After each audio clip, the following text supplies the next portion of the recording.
You left your gloves, dumbass. But how would they know that's me? They were placed in the bag and they were sent off, and we got a DNA hit. Anything else you want us to grab out of the car? The DNA on the gloves matched with Aguilar, who was also wanted for a burglary in Adams County.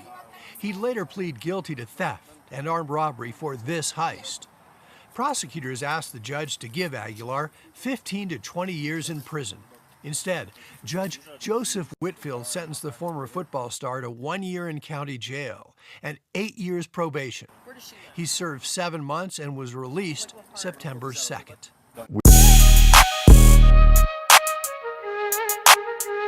If you knew you could hit a lick that was worth $1 million and you only would end up with a year in jail, would you do it? Would you risk it for a biscuit?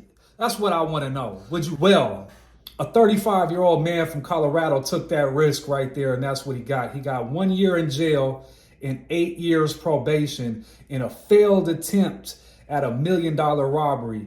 And the only reason he failed the robbery, the only way he didn't get away with the $1 million, actually it was $1.2 million that he didn't get away with in cash, is because the man could not carry the money. The transport van, stuffed with money, pulls in. A lone gunman dressed head to toe in black, wearing a mask and gloves, walks in after. He catches the delivery driver by surprise and holds her at gunpoint, forcing her to put over $1.2 million cash into 2 garbage bags.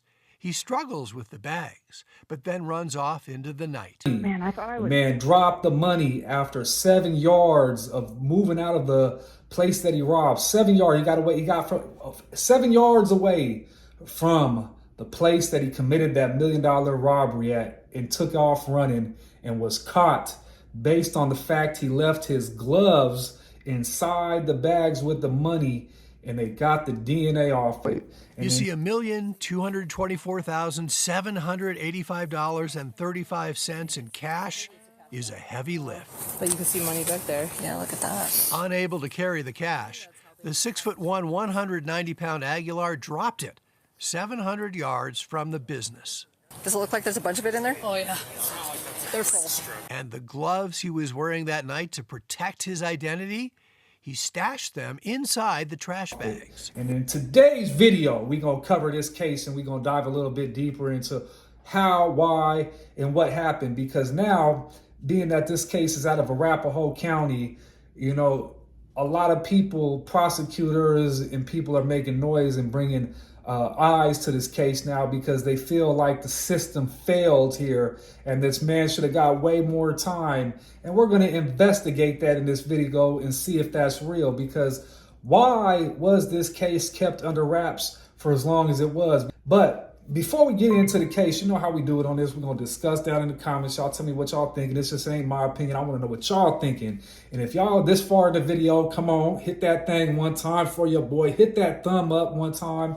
If you ain't subbed up, you know the routine. If you want to get the videos first and foremost, hit the notification bell, and I'm going to bring you that mail. But without further ado, let's get to it. David Aguilar was a 35-year-old man from the Denver metro area that had a very promising future in football, being that he was an all-American football star at one point in time and ultimately got a pass to the University of Washington. Not sure what happened with the football career, if he got an injury, if it fizzled out, or why he never made it to the big leagues. But at the age of 35, David Aguilar got the bright idea to rob a money transport business, and ultimately did end up robbing the business. And the reason why he robbed that business is because he wanted the moolah. He wanted the money. He wanted the money. He didn't care how long. He figured he had a master plan. My man's plotted for 6 months. 6 months on how he was going to hit this lick. And he didn't care. He felt the risk was worth the reward. If the risk was a year in jail, 2 years, 5, 10, fed state, he didn't care. My man said he's 35. They got the money, and he gonna get it. And why did he think it was gonna be that easy to get it? Is because he was dating a woman that was the head teller of the money transport business, and she was giving him all the inside information about the money transport business, when they're coming, when they're going, what's in the truck, what is the routine for the truck, which truck has the most money. And ultimately, she would be the one that snitched and told on him and helped crack the case and prosecute him in the end. You left your gloves, dumbass. And that's how it always works, right? Usually when there's a co-defendant, let alone a female co-defendant, it's a matter of time, right? She was taking videos with her phone of what the facility looked like, how to get in, how to get out. She was giving them inside information. And for 6 months, they planned this right here. They planned. But their planning wasn't good enough, because on the night that he hit this lick at 1 o'clock in the morning, he ultimately failed the mission. He failed. One armed guard driving this money truck, right? The money truck pulls in to the facility. It has an underground thing that they got to go into, and then they got a little place where they got to buzz themselves in. Upon the money truck pulling into the facility and going into the bottom part of the facility, David crept in with a gun in all black and caught the driver right as she was getting ready to buzz herself in. And he loaded all the money in the truck, which was $1.2 million and some change, into 2 big black trash bags. That's right, 2 big black trash bags that he could barely pick up, barely get him over his shoulder. He barely, in the video, you could see that he throws him over his shoulder and he runs out into the dark after he struggles a little bit. David gets 7 yards away from the facility and drops the money because he could not carry that $1.2 million. Being a football star, 6 months planning, he never took this into consideration that $1.2 million weighed this much money. Now, me being an ex-criminal and my criminal thinking, right? I would have took some of that money, though. I would never have just left all. I would have took 1 bag at least. If I can't carry 2, I'm going to take 1 and I'm going to get going. My man left both bags there, 7 yards away from the facility, and he stuffed his gloves that he did the robbery with inside the bag and took off running. Police were called once the driver got out of the bathroom or wherever she was at. She calls the police immediately. They're there pretty quickly. They do a search of the area. They find the money. They find the gloves in the bag. David gets away, and ultimately the DNA from David in the gloves is what leads police to David. Before they can arrest David, though, they do a in-depth run-through of all the tellers and people who work at the facility, because they felt like it was an inside job, right? They instinctively, the detectives thought this was a straight inside job. So they check all the tellers and come to find out one of the tellers had been lying to him from the beginning. They scrutinized her, and finally they went through her phone. I guess she consented, and they went through her phone and found the drawings, videos of her showing the facility, as well as recorded stuff from the facility that showed her recording with her phone the facility. That might have been involved in the robbery, right? No. They didn't know. Aguilar had an intimate relationship with Fawn Hoya, she said.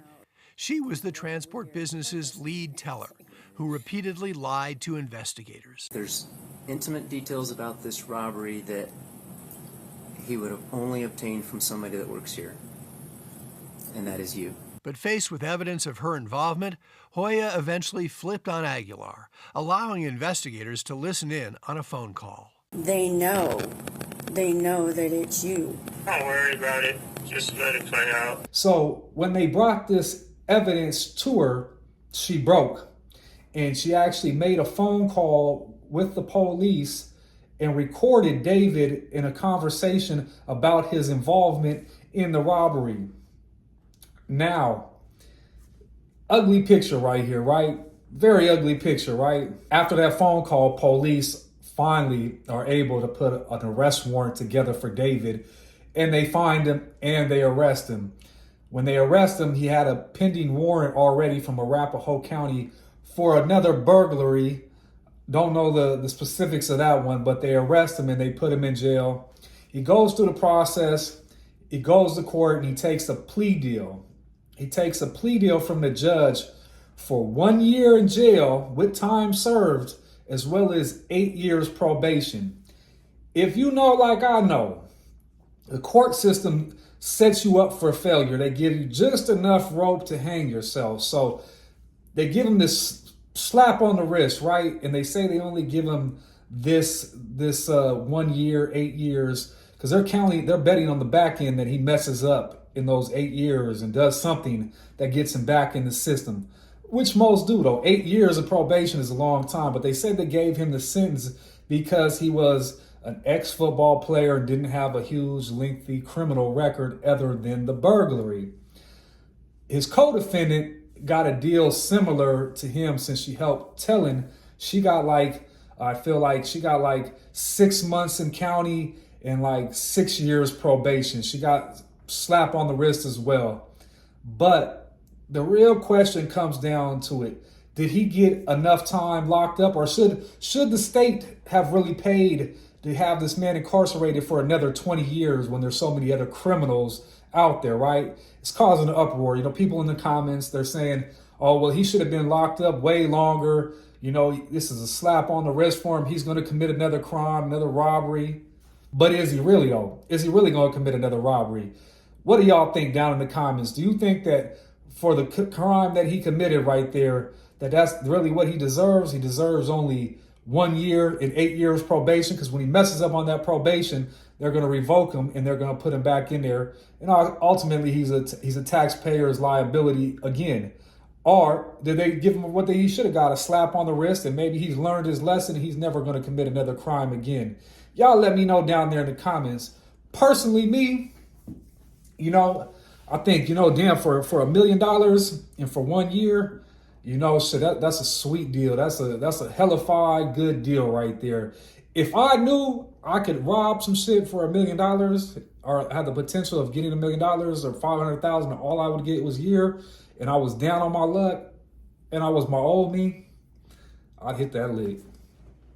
For a year, 6 months, 8 months, cold scenario, but y'all let me know. I'm not trying to advocate no crime or no robberies, but I think it's crazy that a man could hit this lick, blow the money, fail the lick, fail the mission, right? He didn't even take no money. He didn't pocket none, he throw none in his hoodie, none of that shit. He left it, ran off. And now he got to go do the bid, though. And maybe I was a part of the sentencing. Maybe they're like, okay, he didn't get away with the money. He didn't get spent it, none of that. Maybe I was a piece of it. I don't know. But y'all let me know what y'all think down there in the comments. I'd love to know what y'all think. Hit your boy with a like, and I'm going to catch y'all in the next round.